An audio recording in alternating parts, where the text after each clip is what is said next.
আজ জাতীয় সংসদের সংরক্ষিত নারী আসনের এমপিদের নাম ঘোষণা করেছে বিএনপি। ৩৬ জনের তালিকায় সর্বশেষ নামটি হল রংপুরের অ্যাডভোকেট রেজেকা সুলতানা ফেন্সির। ফেন্সি আপাকে নিয়ে আপনাদের সবার নিশ্চয়ই কৌতূহল আছে, জানাশোনা আছে কারো কারো।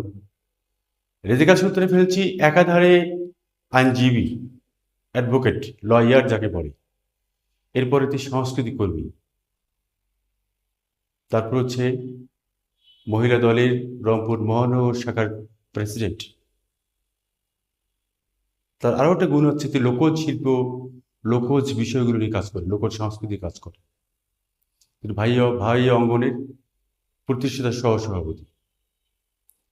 অনেকগুলো বিশেষিত আমাদের রেজেকা সুলতানা ফেন্সি। তিনি 1962 সালে জন্মগ্রহণ করেছেন।